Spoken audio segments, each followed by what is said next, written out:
And launch reached out again. This is a huge box. Let's see what's in this thing, man.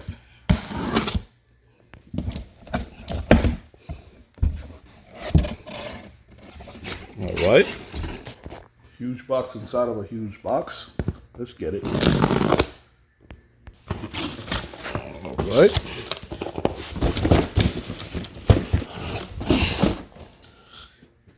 X431 PRO TT, man.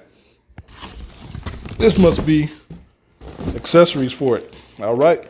All right. We got the two boxes here. So let's do this one first.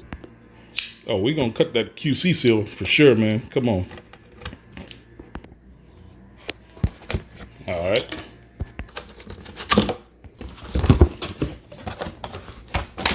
All right. Huge blow molded case. Let's get it out.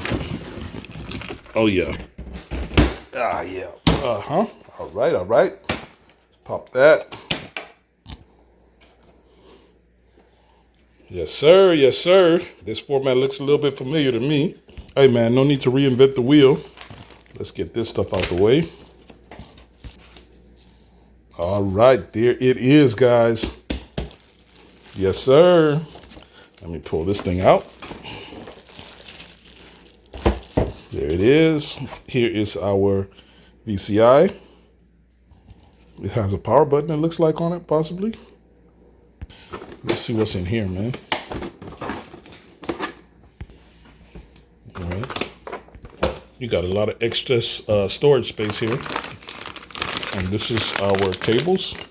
A lot of candy, too. All right, so let's see what we got here. This looks like for the VCI. Yeah, all right.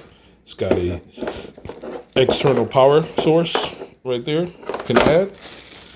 Cool. There is our power adapter. Let's see what that is. 5 volts at 5 amps. Okay. Locks. I guess you can change that head out. Yep. So for other markets, you get the adapters, but we're US. And a nice USB cable, USB-C. Looks to be high quality. Launch style branding. There it is. It's actually smaller than I expected, but I like it. I like compact size. There it is. Let's see. All right. 5-volt input. That's different. We got a camera here on this side. On this side, nothing. At the top, we have these I/O ports. Let's see what's there. So the pulls are here to actually pull them up. You see on this side as well over there. And we've got, looks like USB-C here. Yep, to charge.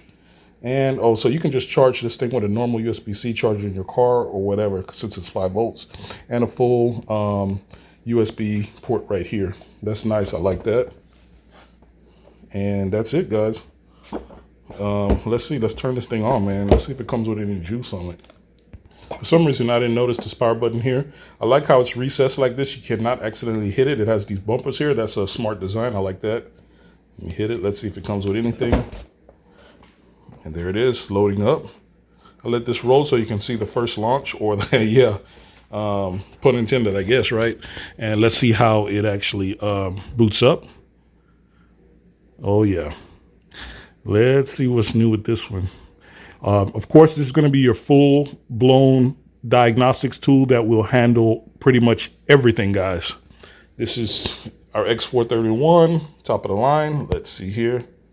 All right, we don't have it hooked up or the VCI, but let's just see what happens if I launch that. Okay, this is a familiar interface that we know. Yeah, this is, if you've watched any of my other videos, this is what we know, right? So we got intelligent diagnostics, we can do local, and you can select your make and model. All right, so of course, we've never connected, so let me go ahead and connect my Wi-Fi real quick, guys. All right, I'm gonna do remind me later. This comes up after I set up my Wi-Fi tomorrow. All right, tell it okay. And of course, it's probably gonna have to download all the updates. I'm gonna go to software updates. Okay, I probably might have to make an account. And this is the other huge box it came with. It's just the adapter sets. Nice case in there. Pretty much self-explanatory. So you can pretty much call this like pre-OBD2 connectors. So as you can see, like if you had to connect to, I've done videos on this, like the older Mercedes Candy. Packing slip tells you what's in there. Yep. So your different connectors basically, as you can see. Power adapters to connect directly to the battery, and cool. All right, we got a 2017 Mercedes C-Class. It's a no crank. I looked at this one before, and I haven't had time to come back and work on it. So I'm back today, and today we're going to try this with a launch. We're going to hook up the scanner and see if we can diagnose and find out what is going on, why this car is not starting, or why it's not even activated in the starter. I remember briefly that the the EIS would show everything activated when you do turn the key on, but I cannot remember any other fault that that might cause a no crank. So let's find out what's going on here. So this is how the VCI connects. I'm just going to go ahead and plug it in right now. Where it is here with this car. Oh, it's right there. So, all right, we got it in. All right, key in. Got the booster on. And there it is. Let's try to start it. And that's it. There's absolutely no crank. The key is on. The radio says nothing important. Start engine is the message, main message. Turn it off, on, nothing. All right, so let's scan and see what we get. Just realized it would have been good if they put a stand back here, you know, but okay. So we're gonna launch from the desktop.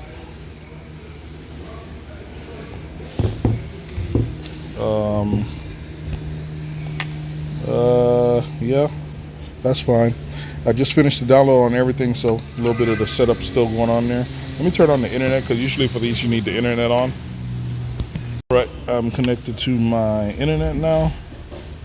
All right, so we're gonna do a local diagnose. This is gonna be European. Mercedes. There it is. All right. Yeah, let's go long ways, I guess, right? Tell it okay here at the bottom. Nah, let's do it like this. Okay.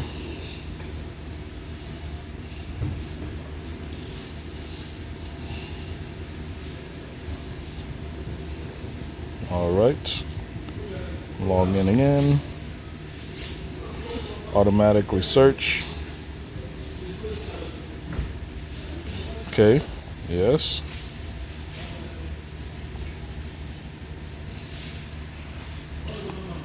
So if you have any of the launch variants, such as the top down or anything, you'll notice all these screens look familiar, because all those scanners, they all use, I'm gonna go with enhanced. No, let's go with basic.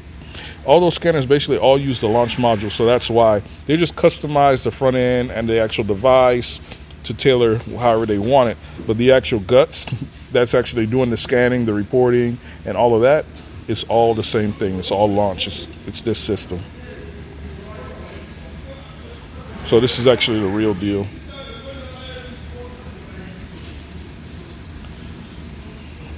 Here it goes, scanning.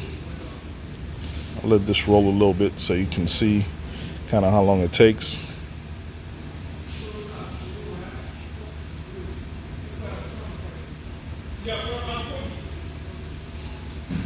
Even I think the Harbor Freight Icon, they released the tablet, and it's also a launch-based tablet as well.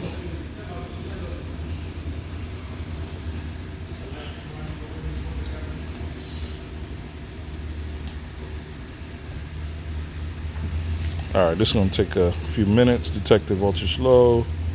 Okay. Yeah, this booster is low. What we got on here. Anyway, I'll bring you back in a minute.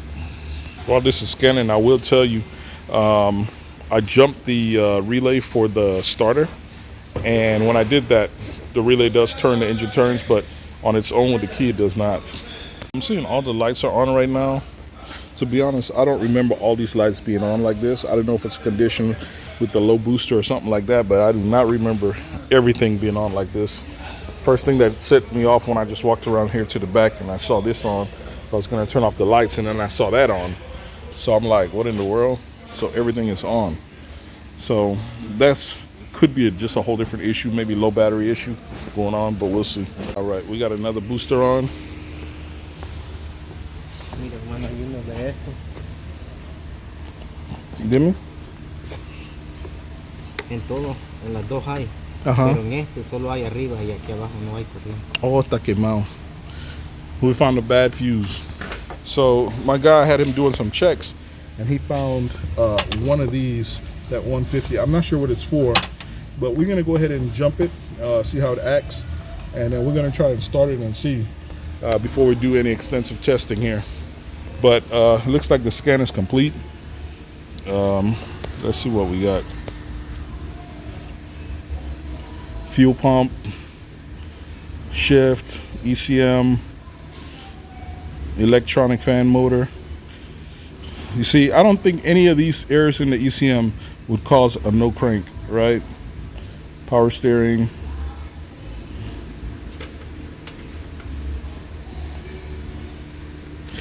Lost collision prevention assist. I got to see what that is, if it's just like a blind spot type system, which should not start, cause a no start as well. A lock, stored code, so there's nothing there. SAM, just lights, that shouldn't cause a no start either. Some cars, the SRS system can cause a no start. I'm not sure if that's what's going on here, but we're gonna first try that fuse, and then we'll see from there. Ya está? All right, we got a temporary bridge on that blown fuse. So I'm gonna hold the brakes, take the key out, put the key back in, ignition on. I'm gonna try to start it. Nothing. Still nothing, guys. Strange, man. We're gonna have to enter into the, I'm gonna first enter into the EIS and then into the engine computer and see if we see what kind of commands are being sent or not sent for a start. I believe that 150 amp is for the power steering. So what I'm gonna go ahead and do is just put a temporary bridge just to clear this error and erase this error and see if this could be causing a no start, because I'm not sure on this vehicle. I can go into the ECM because this ECM controls everything. I'm going to show you the diagram. Let's go to read data stream. Let us view live data. Let's see, what would it be so we can check if what we're getting from the EIS. All right, if we go into the EZS, right? Ya te voy a decir para abrir la llave, para darle start. And we go to read data stream, status of circuits, right? So we'll do a select all, then we tell it okay. So we're gonna wanna see, this should be a start right here, circuit 50. Dale start. So I'm telling him to, dale pisao, to hold it down on the start. And let's see what the ignition switch reports. ¿Ya está pisado? Sí. Así para start. Ajá. Ahí está. Apaga. Ahí está. Prende. Ahí. No está haciendo nada. It's not doing anything. Quita la llave completo. Está quitado. Ok. Ahora abre el switch. Está abierto el switch. Dale start. Oh, ok. Ahora sí. Oh, see, what happens is the first time when you put the key in, it'll do a crank, and that's why it did it that time. But you have to then turn the key off all the way and then back on for it to do another crank. So it did send circuit 50 for that, but of course it didn't do anything. Let me go over to the engine computer. ¿Está abierto la llave? So I'll go back. All right, guys, we want to check some more stuff. This, by the way, is a starter relay. We jumped it. The starter works. But here's what we did find. We decided to check the pins of the engine computer. And look in there. It's like engine oil, looks like to me, inside the engine computer. And how could that be up in there? I don't understand. So this could be actually what's going on. Why the engine computer is not responding properly, I think. That's strange, man. The other side is clean. It's only one side. And of course, I'm assuming that's the engine side and this is the body side. It's just very strange, man.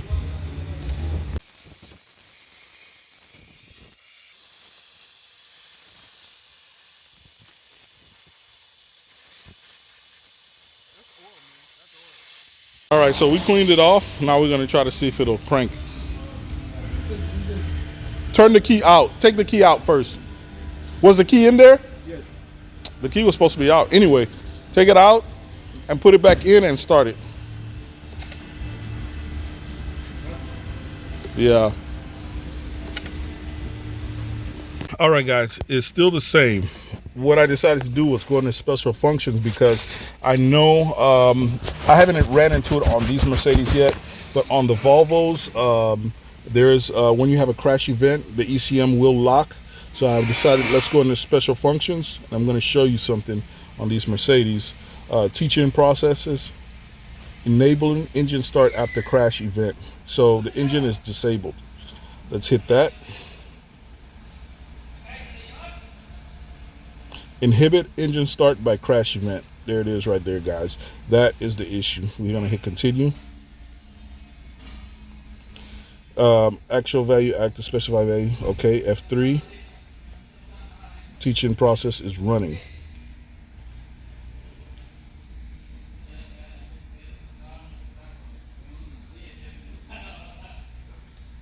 A timeout has occurred. Okay. Ignition off.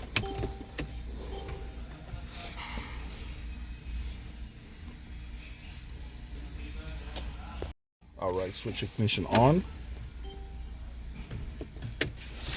Ignition is on. Tell it okay. I'm gonna try. Okay, let's go back there again. Actual inhibit.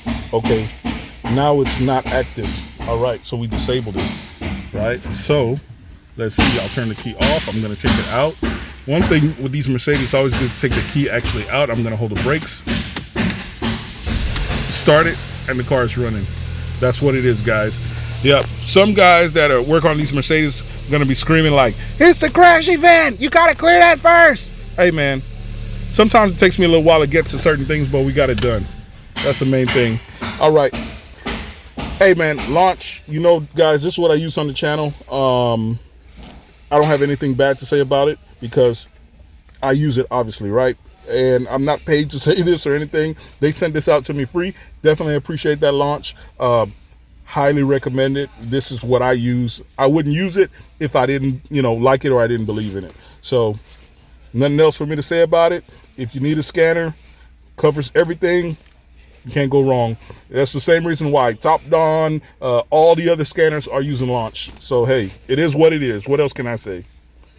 All right, guys. So if you didn't know this, now you know. Like I always say, knowing is half the battle. Click that thumbs up button, like and subscribe. See you on the next one, guys.